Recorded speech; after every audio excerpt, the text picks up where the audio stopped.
Thank you very much, Mr Deputy Speaker. The Countryside Alliance has conducted an annual survey of rural communities' experiences and perceptions over the last calendar year. The 2021 survey revealed that 43% of respondents reported having had a crime committed against them in the past year, and of those, 32% reported having experienced agricultural machinery theft. This was the third most reported crime. In the 2020 survey, agricultural machinery theft was reported as the respondents' top priority for police to tackle. This is what the bill deals with. However, the issue is much wider. As a local farmer in Loughborough has recently been targeted and had £2,000 worth of GPS equipment stolen from a tractor, he highlighted that this is a common occurrence and that he has already taken extensive security measures on the farm following previous thefts, including locked gates at every entrance, video cameras, motion activation sirens, and locks on all sheds.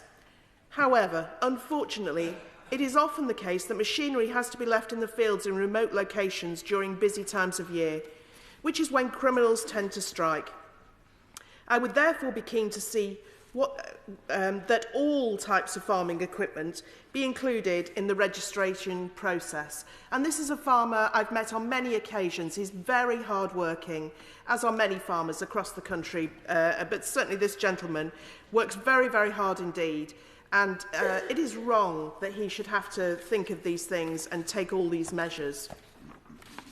The bill gives the Secretary of State the power to make regulations that will require all new all-terrain vehicles and quad bikes to be fitted with immobilisers and forensic markings, and for owners' details to be registered on a database. On the first issue, the NFU have highlighted that shipping delays and the effects of the COVID pandemic and Brexit are contributing to a rise in demand for both new and second-hand farm machinery.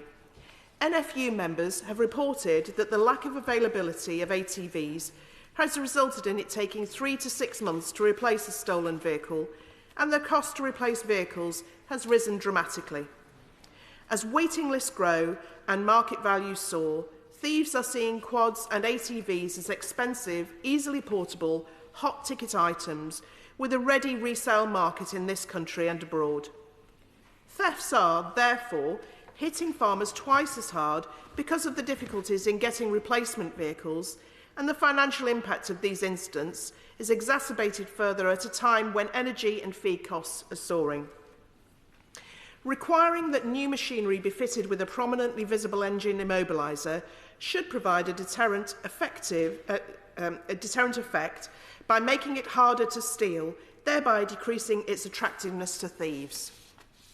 This view is supported by the NFU, who have stated that immobilisers and trackers act as a deterrent to thieves, increase the chance of police recovering the vehicle and catching the people behind these crimes, and, with help from farm safety as the immobiliser systems of smart technology, which can raise the alarm if a machine has been impacted or rolled over.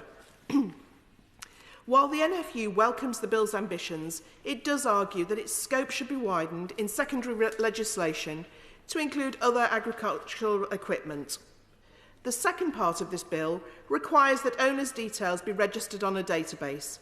This will make it easier for police to investigate thefts and return stolen goods to their owners.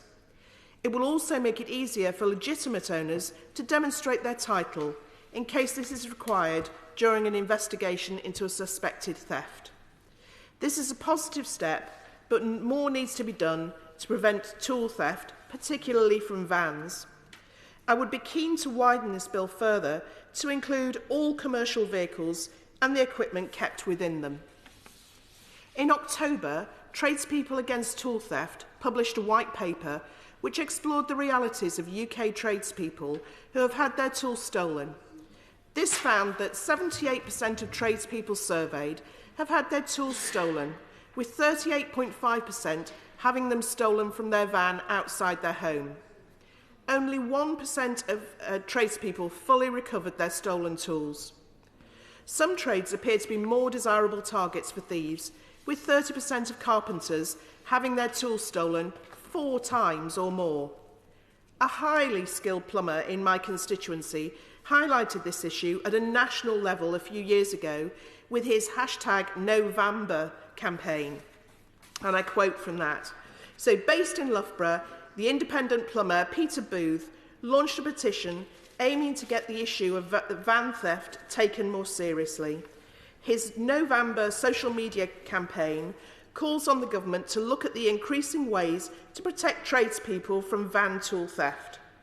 A recent report by Power Tools to You claimed that a van has its tools stolen every 23 minutes in the UK, with an average of 62 thefts per day.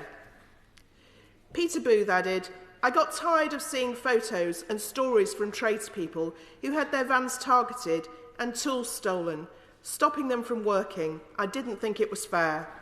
I wanted to gather support using social media influence to try and get the government to look at the possible ways to help make this crime less profitable for the culprits." The impact of equipment theft on victims can be wide-ranging, including the financial costs and the emotional and psychological impact. Financially, there is a cost of replacing the stolen equipment, as well as the potential loss of business due to the delays in sourcing new tools. The Federation of Master Builders found that over a builder's career, they will typically lose £10,000 worth of tools and 6 working days to tool theft. Alongside this, the FMB have reported that tool theft is causing 15% of builders to suffer from anxiety and 11% to suffer from depression. The Chief Exec of the FMB has stated that decisive action is needed to tackle tool theft. 8 in 10 builders report that they have had tools stolen before.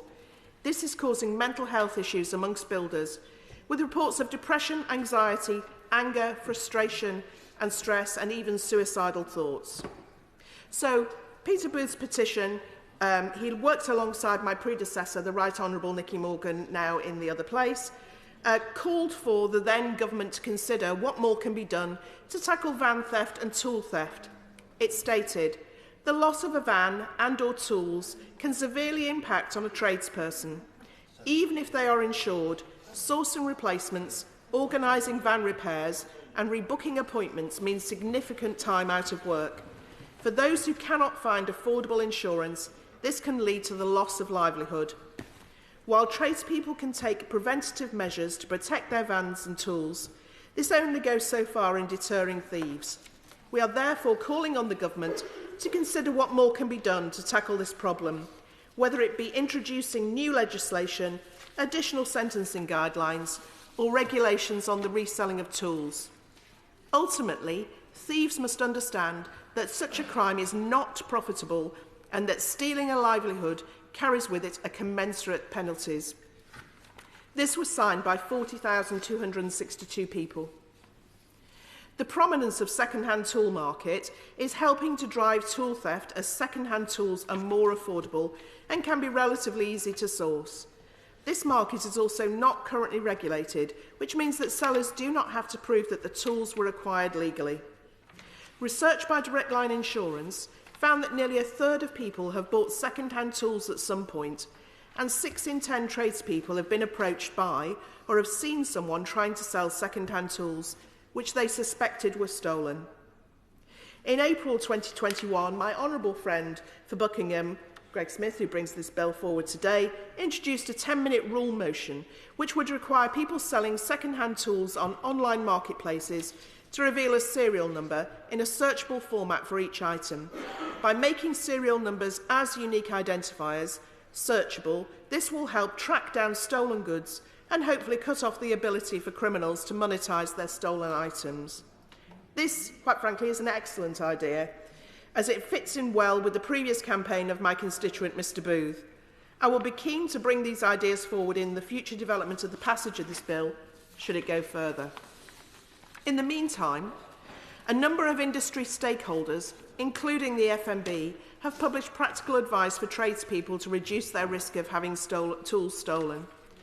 An official police security initiative, Secured by Design, has also published similar tips to prevent tool theft and van theft, including removing tools from vans, installing a tool safe, alarm and new locks, marking tools and parking strategically. Encouraging tradespeople to follow this advice is what we should do, of course, but not place the onus on them, most certainly. The Government has outlined several steps they have undertaken to address the issue of stolen equipment. These include the establishment of an expert stolen goods working group, collaborating with the police and the academic community to tackle the market for stolen goods. The then Minister of State for the Home Office and the Ministry of Justice said, the group is examining ways to make property more identifiable and traceable, and are working with partners to increase enforcement and encourage due diligence checks by second-hand goods traders.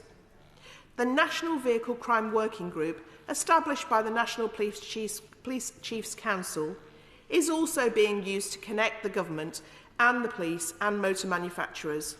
The Government has said that the working group has created a network of vehicle crime specialists across police forces in England and Wales.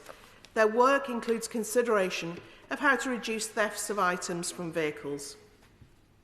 In conclusion, I find the bill to be a very good framework, and it will most certainly help farmers and others with rural business vehicles. But I would like to see it go wider to encompass all farm equipment, and then to help and defend and support our tradespeople, who are the very backbone of our economy and this country. I would ask that the Minister look to include these businesses in his plans. This bill mandates the forensic marking of farm vehicles. I would suggest that this is of equal importance and value to tradespeople. Let's look after those who look after our economy and our country. Thank you. Anna Firth. Thank you, Mr Deputy Speaker, for